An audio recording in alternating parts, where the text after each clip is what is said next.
اور اس سے ملنے والا سبق حاصل کرتے ہیں۔ آج ایک بڑا ہی عجیب و غریب بھی اور دردناک واقعہ بھی ہے۔ نبی پاک علیہ الصلوۃ والسلام سے ہم سب کو بے انتہا محبت ہے، اور یہ ایمان کی جان ہے۔ نبی پاک سے محبت نہیں تو ایمان بھی کمپلیٹ نہیں ہوتا۔ اور جب نبی پاک علیہ الصلوۃ والسلام کو تکلیف پہنچے یا نبی پاک علیہ الصلوۃ والسلام کو کسی طرح کی کوئی ایذا پہنچے تو یقیناً جب امتی اس کو پڑھتا ہے، سنتا ہے، تو دل پر بھی تکلیف ہوتی ہے۔ ایک ایسا ہی واقعہ جس میں ہمارے آقا علیہ الصلوۃ والسلام کو تکلیف پہنچائی گئی، نبی پاک علیہ الصلوۃ والسلام پر جادو کیا گیا۔ ناظرین، آج یہ واقعہ ہم سنیں گے، اور یہ قرآنی واقعہ ہے، اور اس کے ذریعے بہت ساری باتیں بھی سنیں گے۔ جادو کے بارے میں بڑے مسکنسیپشن ہیں لوگوں کے ذہنوں میں، اور سمجھتے ہیں کہ جادو کا توڑ کرنے کے لیے بڑے عجیب و غریب عمل کرنے پڑیں گے، بڑے گناہوں والے کام کرنے پڑیں گے، اللہ کی ناراضگی والے کام بھی لوگ کرنے کے لیے تیار ہو جاتے ہیں، حرام اور ناجائز کام کرنے کے لیے تیار ہو جاتے ہیں، اور سمجھتے ہیں کہ اس سے جادو سے بچا جا سکے گا۔ البتہ جادو کروانے کے لیے بھی لوگ بڑے ہی ناجائز اور حرام کام کرتے ہیں، جو کہ جہنم میں لے جانے والے کام ہوتے ہیں۔ اللہ مجھے اور آپ کو ہمیشہ جادو ٹونے آصف سے محفوظ رکھے، ہر قسم کی بلاؤں سے محفوظ رکھے، اور آج قرآن کے ذریعے سمجھیں گے کہ جادو کا علاج کیا ہے، جادو ہو جائے تو بچا کیسے جا سکتا ہے، اور نبی پاک علیہ الصلوۃ والسلام پر جب جادو ہوا تھا، جادو کرنے کی کوشش کی گئی تھی، اس کا نتیجہ کیا نکلا۔ ناظرین، توجہ کے ساتھ آپ نے سلسلے میں شامل رہنا ہے۔ روایت یہ ہے کہ لبید بن عاصم یہودی اور اس کی بیٹیوں نے نبی پاک علیہ الصلوۃ والسلام پر جادو کر دیا، جس کا اثر پیارے آقا علیہ الصلوۃ والسلام کے جسم پر نمودار ہوا۔ طبیعت شریف جو ہے وہ کچھ ناساز ہونے لگی، آپ کے قلب، آپ کی عقل مبارک اور آپ کے اعتقادات پر کوئی اثر نہ ہوا، صحت مبارک پر تھوڑا سا اثر ہوا۔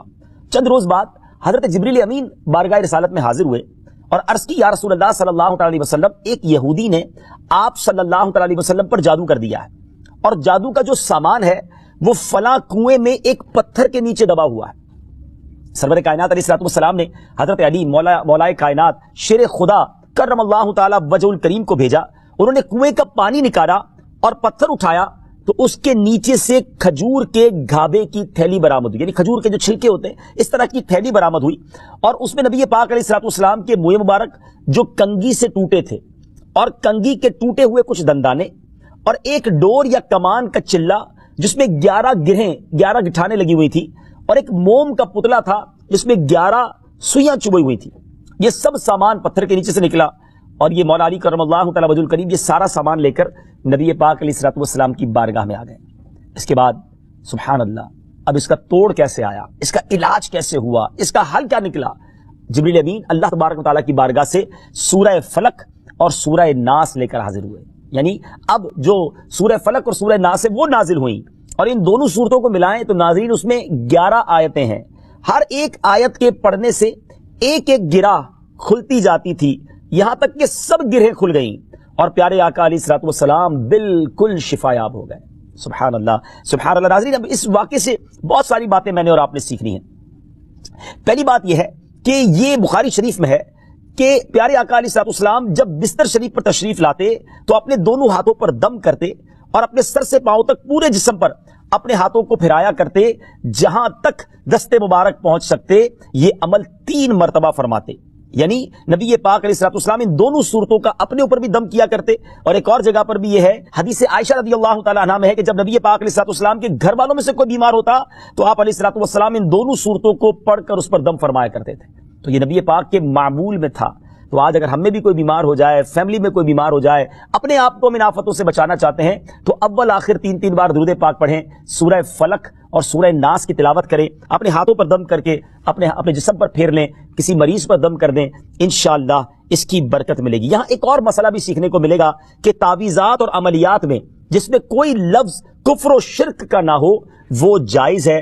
اسی طرح گنڈے بنانا اور ان پر گرہیں لگا کر آیات قرآن اور اسماء الہیہ پڑھ کر پھونک مارنا بھی جائز ہے، یعنی تعویذات اگر شرک سے پاک ہیں، اگر کفریہ کلمات سے پاک ہیں تو وہ کرنے میں کوئی حرج نہیں، وظائف کرنے میں کوئی حرج نہیں، یہ قرآن و حدیث سے ثابت ہے اور آپ نے یہ سنا۔ ناظرین، سیکھنے کو کیا مل رہا ہے؟ خلاصہ یہ ہوا کہ سورہ فلق یعنی قل اعوذ برب الفلق اور قل اعوذ برب الناس، یہ دونوں صورتیں جن اور شیاطین، نظر بد اور آسیب اور تمام امراض خصوصاً جادو ٹونے کا مجرب علاج ہیں۔ ان کو لکھ کر تعویذ بنائیں، گلے میں پہنائیں اور ان کو بار بار پڑھ کر مریض پر دم کریں اور کھانے اور پانی اور دواؤں پر پڑھ کر پھونک دیں اور پھر مریض کو کھانا وغیرہ کھلائیں، انشاءاللہ عز و جل ہر مرض اور بالخصوص جادو ٹونا دفع ہو جائے گا۔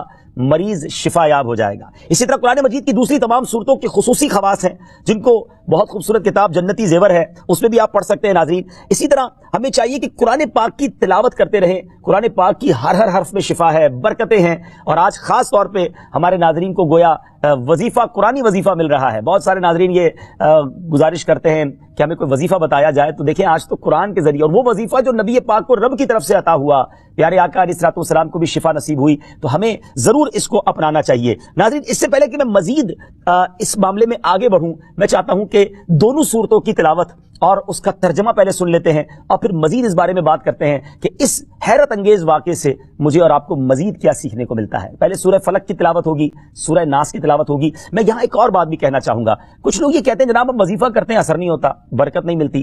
पहले ये चेक कर लें कि आपके मखारिज ठीक हैं, आप तिलावत सही मखारिज के साथ करते हैं। तो अब जो तिलावत आप सुनेंगे ना, तो उसमें यह भी चेक कर लें कि आप क्या इसी तरह के तलफ्फुज के साथ पढ़ते हैं, और अगर मिस्टेक कर रहे हैं तो कुरान पाक सही तरीके से पढ़िए, फिर देखिए इसकी कैसी बरकतें मिलती हैं। आइए सूरह फलक और सूरह नास की तिलावत और उसका तर्जुमा। कुल अऊज़ु बिरब्बिल फलक मिन शर्रि मा खलक व मिन शर्रि गासिकिन इज़ा वक़ब व मिन शर्रि नफ़्फ़ाथाति फिल उक़द व मिन शर्रि हासिदिन इज़ा हसद।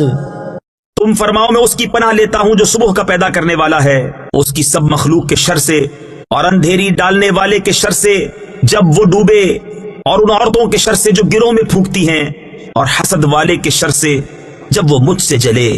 कुल अऊज़ु बिरब्बिन नास मलिकिन नास इलाहिन नास मिन शर्रिल वस्वासिल खन्नास अल्लज़ी युवस्विसु फी सुदूरिन नास मिनल जिन्नति वन नास।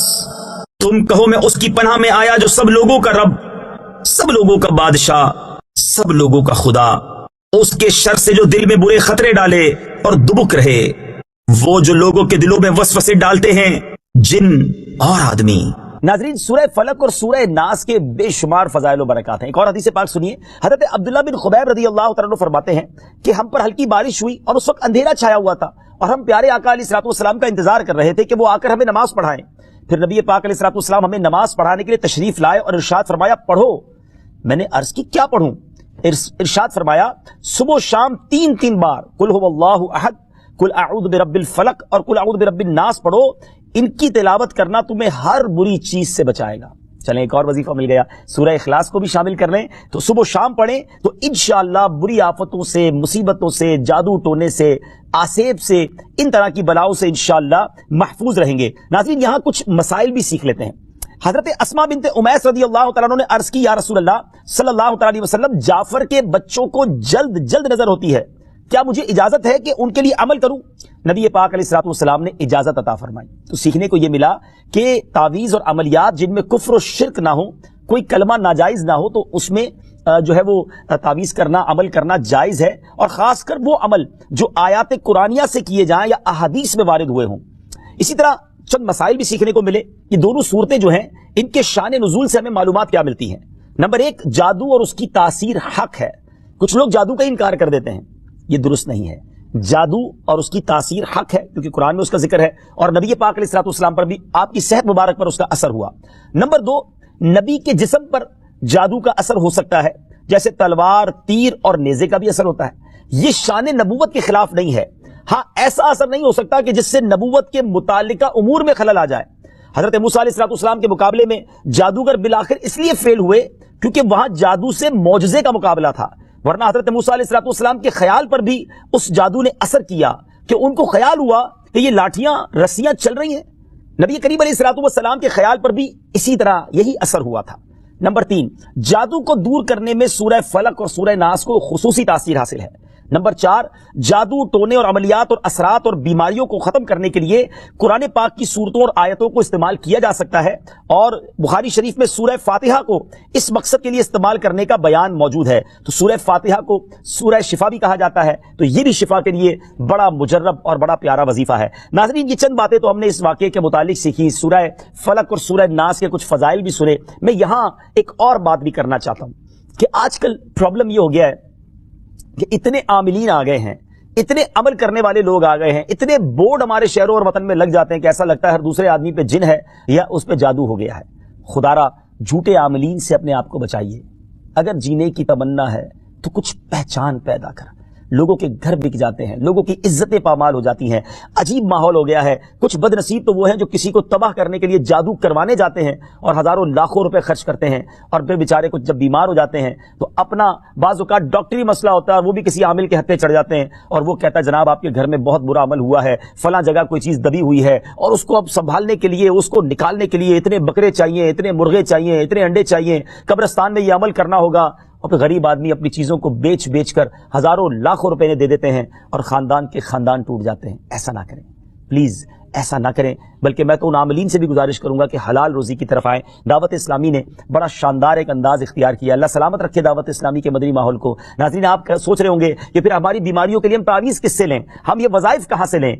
आपकी दावत इस्लामी है ना, अल्हम्दुलिल्लाह। दावत इस्लामी का एक शोबा है जिसका नाम ही मकतूबात व तावीज़ात अत्तारिया है। उसमें आपको बगैर किसी फीस के, जी हां बगैर किसी फीस के, लाखों लाख तावीज़ हर महीने नाज़रीन यहां से दिए जाते हैं, पोस्ट भी किए जाते हैं, कोरियर भी किए जाते हैं, उसकी भी कोई फीस नहीं ली जाती। तो ये तावीज़ात आप दावत इस्लामी के मरकज से राब्ता करके ले लीजिए। ऑनलाइन तावीज़ात की सर्विस भी मौजूद है। हालांकि दावत इस्लामी का इस डिपार्टमेंट पर लाखों करोड़ों रुपए खर्च हो रहा है, मगर इसलिए इसको फ्री रखा है ताकि उम्मत के लिए आसानी हो। दुखियारी उम्मत जो है उनके मसाइल हल हो जाएं, न जाने किसकी दुआ लग जाए और हमारा बेड़ा पार हो जाए। हाँ, इसमें यह जरूर मैं कहूंगा कि वो लोग जो ये प्रोग्राम देख रहे हैं और उनको लगता है कि मैं इस शोबे को सपोर्ट करूं, दावत इस्लामी जिस शोबे में खर्च कर रही है और न जाने कितने दुखियारे मुसलमानों की दुआएं ले रही है, तो अगर आप दावत इस्लामी के शोबा तावीज़ात अतारिया में सपोर्ट करना चाहते हैं, अपना डोनेशन देना चाहते हैं, तो भी हमसे राब्ता कर लीजिए। लेकिन प्लीज इन झूठे आमिलों से अपने आप को बचाइए। और मुझे जो नाजरीन सुन रहे हैं, हर बंदे पर जादू नहीं होता, हर बंदे पर जिन नहीं आ जाता, हर बात में वसवसा ना लाया करें, वज़ाइफ पढ़ लिया करें। सुबह शाम ये वजीफा हमें नबी पाक ने दे दिया है, सुबह घर से पढ़कर निकले, शाम घर पर आकर सोने से पहले पढ़ ले, आयतल कुर्सी सोने से पहले पढ़ ले।